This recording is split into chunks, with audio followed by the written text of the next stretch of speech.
আমরা সকলেই জানি কিছু মানুষ সারা জীবন পরিশ্রম করেও গরিবই থেকে যায়।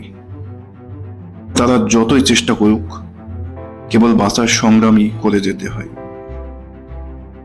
এটা শুধু দুর্ভাগ্য নয়, এটা একটা সিস্টেম, এটা একটা চক্র। আর আজ আমরা জানবো এই চক্রটা ভাঙা কিভাবে সম্ভব।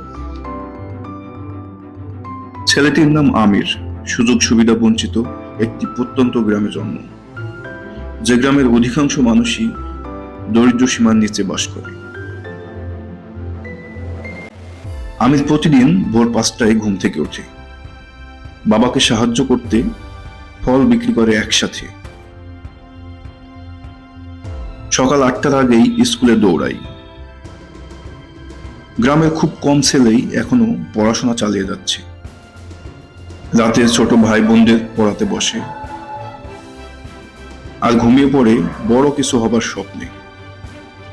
কিন্তু আমিরের বাবা স্কুল শেষ করতে পারেননি, তার দাদাও এই ফলের দোকানে কাজ করতেন।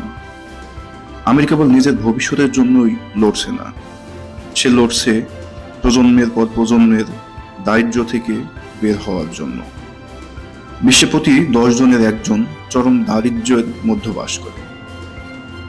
তারা পিছিয়ে পড়েছে কারণ তারা অলস এই জন্য না, তারা বঞ্চিত বিভিন্ন সুযোগ সুবিধা থেকে, শিক্ষা থেকে, চিকিৎসা থেকে, সঠিক তথ্য থেকে।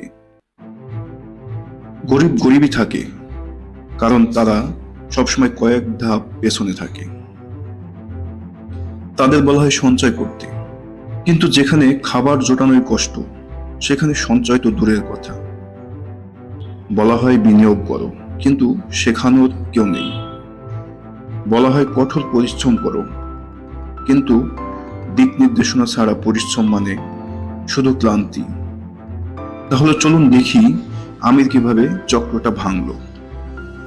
আমির ধারাবাহিকভাবে বিভিন্ন বিষয়ে জ্ঞান অর্জন শুরু করলো। প্রতিদিন অন্তত 10 পৃষ্ঠা বই পড়ে। এভাবেই বছরে কিছু ভালো বই পড়ে শেষ করে। এমন কিছু কাজ ও দক্ষতা শিখে নেয় যার চাহিদা আছে। নিজের যোগাযোগ বাড়ালো এবং এমন মানুষদের সাথে মিশা শুরু করলো যারা ভিন্নভাবে চিন্তা করে। ইন্টারনেটকে শুধু বিনোদনের জন্য নয়, শেখার জন্য ব্যবহার করা আরম্ভ করলো। এভাবে কঠোর পরিশ্রমের মাধ্যমে সে তার জীবন পরিবর্তন করলো এবং দারিদ্র্যের দুষ্টচক্র থেকে বের হতে সক্ষম হলো। আমির প্রমাণ করলো, তুমি যদি গরিব হয়ে জন্মাও এটা তোমার দোষ না, কিন্তু গরিব থাকার কারণ জেনে যাওয়ার পরেও গরিব থাকাটা সেটা তোমার ব্যক্তিগত সিদ্ধান্ত। আমিরের জীবনের গল্প যেভাবে শুরু হয়েছিল শেষ কিন্তু সেই রকম ভাবে হয়নি। সে চক্রটা ভাঙতে সফল হয়েছে।